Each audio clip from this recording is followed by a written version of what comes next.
Hello दोस्तों, welcome to money stalkers. देखिएगा, इस वीडियो के अंदर हम लोग बात करने वाले हैं तीन कंपनीज के बारे में। सबसे पहले हम लोग बात करने वाले हैं विप्रो के बारे में। बाद में हम लोग बात करेंगे एक कंपनी के अंदर 1:10 रेशियो के अंदर स्प्लिट का हमें बेनिफिट देखने को मिलने वाला है। और उसके बाद हम लोग दोस्तों बात करने वाले हैं एक कंपनी के अंदर डिविडेंड का भी हमें बेनिफिट देखने को मिलने वाला है। और जो कंपनी है, फंडामेंटली कंपनी बहुत ही ज़्यादा हमें स्ट्रॉन्ग देखने को मिल रहे हैं। तो तीनों कंपनी के बारे में हम लोग बात करने वाले हैं। तीनों कंपनी के अंदर important updates as well as हमें इंपॉर्टेंट न्यूज़ देखने को मिल रही है। तो एक एक कंपनी के बारे में मैं आपके साथ शेयर करना चाहूँगा। तो सबसे पहले, अगर आपके पोर्टफोलियो के अंदर विप्रो है तो आपके लिए जो वीडियो है बहुत ज़्यादा इंपॉर्टेंट होने वाला है और एक शानदार तरीके से कॉन्फिडेंस आपके अंदर डेवलप होने वाला है। सिर्फ वीडियो को एंड तक आप ये देख सकते हो। सबसे पहले, जिस तरह से आज के दिन हमें मार्केट के अंदर तेज़ी आपको देखने को मिला या फिर इंडाइसेस के अंदर जो हमें तेज़ी देखने को मिला है, हमें विप्रो के अंदर भी ऑलमोस्ट 1% की जंप देखने को मिली है। आईटी सेक्टर के अंदर भी शानदार तरीके से तेज़ी है, जिसकी वजह से आपको विप्रो के अंदर भी मोर देन 1% की जंप हमें देखने को मिल चुकी है। लेकिन प्रीवियस ट्रेडिंग सेशन में अगर आपने विप्रो का एडीआर यानी कि विप्रो लिमिटेड एडीआर अगर आपने देखा होगा, तो ये जो विप्रो लिमिटेड एडीआर है, जैसे कि एनएसए के ऊपर या फिर इंडियन स्टॉक मार्केट के अंदर विप्रो लिमिटेड कंपनी हमें लिस्टेड है, वैसे ही विप्रो एडीआर नाम से जो कंपनी है न्यूयॉर्क स्टॉक एक्सचेंज के अंदर ये कंपनी लिस्टेड है। तो पिछले ट्रेडिंग सेशन के अंदर विप्रो एडीआर के अंदर आपको ऑलमोस्ट 4% से ज़्यादा हमें जंप देखने को मिला था as compare to New York stock exchange. Indian stock market के अंदर या जो विप्रो लिस्टेड है उस कंपनी के अंदर उतना ज़्यादा हमें इम्पैक्ट दोस्तों देखने को नहीं मिला, लेकिन फिर भी मोर देन 1% की जंप हमें विप्रो के अंदर देखने को मिल चुकी है। 379 रुपीज़ की हमें क्लोजिंग विप्रो के अंदर हो चुकी है। तो पिछले कुछ दिनों से विप्रो के अंदर लगातार हमें गिरावट दोस्तों आपको देखने को मिल रही है। उसके पीछे का रीज़न एक ही है। तो सबसे पहले, पिछले 5 दिनों में अगर आप देखोगे मोर देन 7% की गिरावट हमें विप्रो के अंदर आपको देखने को मिला है। सडन गिरावट हमें विप्रो के अंदर देखने को मिल रही है।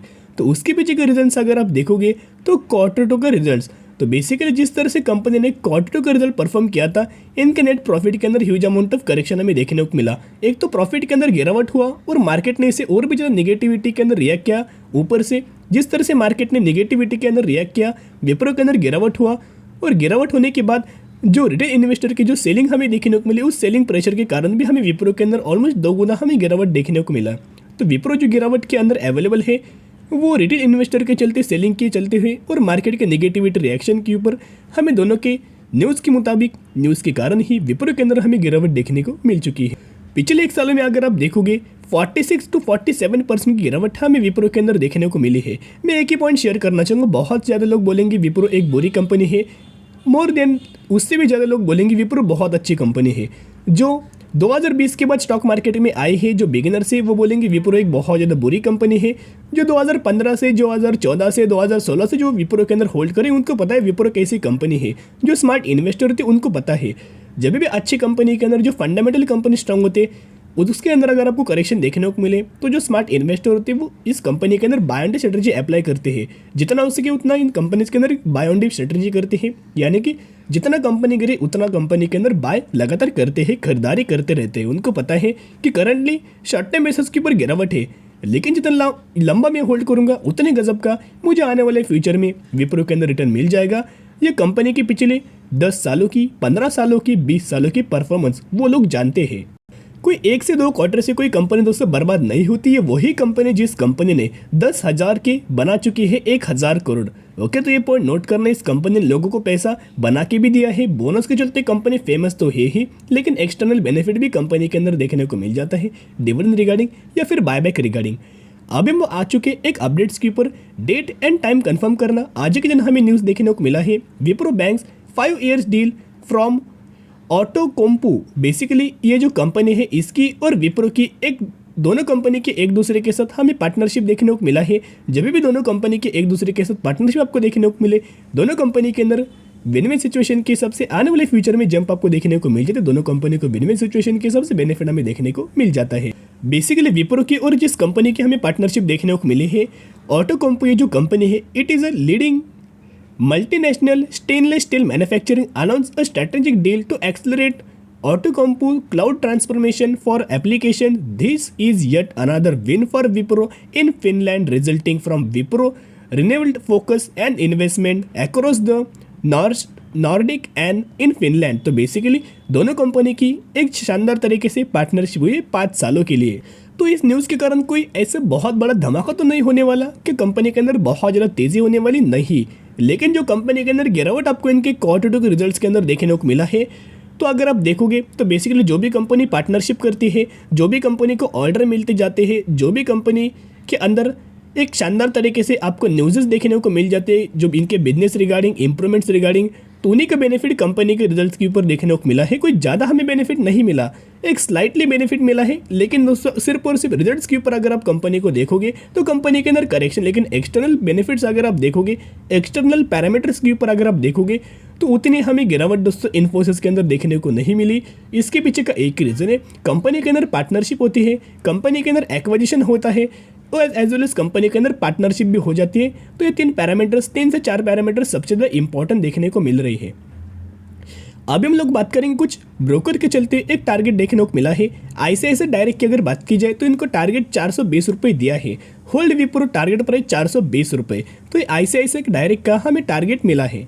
फिर शेरखान ब्रोकर्स की तरफ से भी आपको टारगेट मिला है 420 रुपये का। होल्ड विप्रो टारगेट प्राइस 420, तो दोनों ब्रोकरेज फर्म के चलते आपको 420 रुपये का हमें टारगेट विप्रो के अंदर दिया है। अभी मैं आपके साथ कुछ पैरामीटर्स म्यूचुअल फंड्स की होल्डिंग में आपके साथ शेयर करना चाहूँगा, जिसके चलते आपके अंदर शानदार तरीके से कॉन्फिडेंस जनरेट हो और विप्रो जैसी कंपनी के अंदर आप लंबे समय के लिए लॉन्ग टर्म बेसिस के ऊपर होल्ड कर पाए। ये जो होल्डिंग है, ये जो बाइंग है, हमें सितंबर 2022 क्वार्टर की मैं आपके साथ शेयर कर रहा हूँ, इस महीने की मैं आपके साथ शेयर कर रहा हूँ। 67 म्यूचुअल फंड्स की बाइंग हमें विप्रो के अंदर हुआ है और 41 म्यूचुअल फंड की सेलिंग हमें विप्रो के अंदर हुआ है। मेजोरिटी क्या है, जहां बाइंग के अंदर हमें मेजोरिटी म्यूचुअल फंड्स हमें बाइंग करते हुए देखने को मिल रहे हैं। आईसीआईसीआई का एक फंड जिन्होंने ऑलमोस्ट 25,000 करोड़ की बाइंग किया है। फिर एसबीआई का एक फंड है जिन्होंने 77,000 करोड़ की बाइंग किया है। फिर से एसबीआई का फंड है 1,40,000 करोड़ से ज़्यादा इनकी तरफ से बाइंग हमें विप्रो के अंदर हुआ है। और एक आईसीआईसीआई के फंड जिन्होंने ऑलमोस्ट 43,000 करोड़ की बाइंग हमें विप्रो के अंदर किया है। यानी कि यही मैक्सिमम अमाउंट ऑफ ब्रोकर से ये जो ज़्यादा जिन ब्रोकर्स ने बाइंग किया है उनके बारे में दोस्तों मैं आपके साथ शेयर कर चुका हूँ। तो जिसके चलते म्यूचुअल फंड किसी भी कंपनी के अंदर बाइंग नहीं करते जब तक उनको लगे कि आने वाले फ्यूचर में इस कंपनी के अंदर मुझे तेजी देखने को मिलेगी, मुनाफा देखने को मिलेगा, उसके बाद ही दोस्तों निवेश करने की कोशिश कर सकते हैं। और म्यूचुअल फंड विप्रो के अंदर हर एक गिरावट के अंदर बाइंड स्ट्रेटेजी अप्लाई कर रहे हैं। अभी हम लोग बात करने वाले हैं एक कंपनी के अंदर आपको स्प्लिट का बेनिफिट मिलने वाला है, जिसका रेशियो है 1:10। तो अगर आपके पास इस कंपनी के 1 शेयर होंगे तो 1 के बदले आपको 10 शेयर मिलेंगे, 10 के बदले आपको मिलेंगे 100 शेयर और 100 शेयर के बदले आपको मिलेंगे 1000 शेयर। तो इसी रेशियो के अंदर इसी कंपनी के अंदर स्प्लिट का बेनिफिट मिलने वाला है, जिसकी अगर आप एक्स डेट देखोगे 28 अक्टूबर 2022 इसकी हुई एक्स डेट। तो जो भी लोग इस कंपनी के अंदर 27 अक्टूबर या फिर इससे पहले बाइंग करेंगे तो ही आप एलिजिबल हो जाएंगे, तो ही आपको इस कंपनी के अंदर स्प्लिट का बेनिफिट मिल जाएगा। तो हम लोग कौन सी कंपनी के बारे में बात करें जिसका मार्केट कैप ऑलमोस्ट 900 करोड़ का है, यानी कि ये कंपनी एक माइक्रो कैप कैटेगरी से बिलोंग करती है। पिछले 1 सालों में इस कंपनी के अंदर 164% का रिटर्न मिला।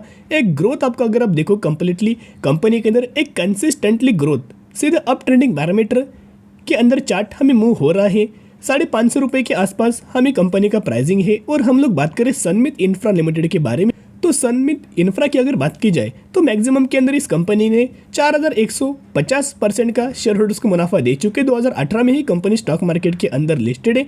जब से कंपनी लिस्टेड तब से एक गजब की आपको ग्रोथ इस कंपनी के अंदर देखने को मिला है और शेयर होल्डर्स को एक बहुत शानदार तरीके से रिटर्न मिल चुका है। ये जो कंपनी है हमें रियल्टी एंड कंस्ट्रक्शन सेक्टर के अंदर ये बेसिकली कंपनी बिजनेस करती है। तो इस कंपनी के अंदर निवेश करने से पहले स्टडी कीजिएगा, एनालिसिस कीजिएगा, उसके बाद आप निवेश करने की कोशिश कर सकते हो। मैक्सिमम कंपनीज बहुत ज़्यादा रिस्की होते हैं, सिर्फ हमें कंपनीज के अंदर जो न्यूज़ देखने को मिल जाती है वही मैं आपके साथ शेयर करते रहता हूँ। उसके बाद ये आपके ऊपर ही, आप स्टडी कीजिएगा, एनालिसिस कीजिएगा, उसके बाद निवेश करना। ब्लाइंडली किसी भी कंपनी के अंदर इन्वेस्टमेंट मत करना। अभी हम लोग बात करने वाले हैं एक फंडामेंटल कंपनी स्ट्रॉन्ग है जिसके अंदर आपको डिविडेंड का 35% का बेनिफिट मिलने वाला है, यानी कि 350% का डिविडेंड का इसी कंपनी के अंदर बेनिफिट मिलने वाला है। प्राइसिंग 5130 की प्राइसिंग है। मैक्सिमम के अंदर ऑलमोस्ट 500% का शेयर होल्डर्स को रिटर्न दे चुके हैं। मार्केट कैप भी अगर आप देखोगे 17,000 करोड़ का है, यानी कि ये कंपनी एक मिड कैप कैटेगरी से बिलोंग करती है। और हम लोग बात करें जिलेट इंडिया लिमिटेड के बारे में, तो जिलेट इंडिया की अगर बात की जाए एफएमसीजी सेक्टर से कंपनी बिलोंग करते हैं। और जिलेट इंडिया के बहुत ज़्यादा एक फेमस हमें brands as well as products हमें देखने को मिल रहे हैं। हर महीने हर दिन लोग इसे बहुत ज़्यादा पसंद करते हैं और ये दोस्तों नीड्स आप ये बोल सकते हो। तो जो भी कंपनी नीड्स फुलफिल करेगी, डिमांड कंपनी फुलफिल करेगी, उसको आने वाले फ्यूचर में रेवेन्यू के ऊपर और नेट प्रॉफिट के अंदर शानदार तरीके से दोस्तों आपको कंपनीज की ग्रोथ देखने को मिल जाएगी। जिलेट इंडिया का अगर आप रिजर्व देखोगे तो कंपनी के पास ऑलमोस्ट 850 करोड़ के रिजर्व निकल के आ रहे और जीरो, यानी कि बेसिकली कंपनी एक डेट फ्री कैटेगरी से बिलोंग करती। एक भी करोड़ का कर्जा कंपनी के ऊपर देखने को नहीं मिल रहा। तो जिसके मुताबिक स्टडी कीजिएगा, एनालिसिस कीजिएगा, उसके बाद आप जिलेट इंडिया के अंदर निवेश कर सकते हो। ब्लाइंडली किसी भी कंपनी के अंदर फॉलो मत करना। और विप्रो के अंदर देखोगे तो बाय एंड स्ट्रेटेजी अप्लाई कीजिएगा। एक ही पॉइंट नोट करना कि विप्रो करंटली गिरावट के अंदर ही आने वाले फ्यूचर में देखने को नहीं मिलने वाले शानदार तरीके से जंप आपको देखने को मिल सकती है। ये मेरा व्यू है, ये मेरी स्टडी है, ये मेरा कॉन्फिडेंस है। आपका दोस्तों क्या कॉन्फिडेंस है, आपकी क्या स्टडी है, आप क्या करना चाहते हो, वो आप मुझे कमेंट सेक्शन के अंदर बता सकते हो। तो आज के लिए इतने वीडियो पसंद है, जरूर वीडियो को लाइक शेयर एंड सब्सक्राइब कर सकते हो। फिर मिलेंगे, बाय।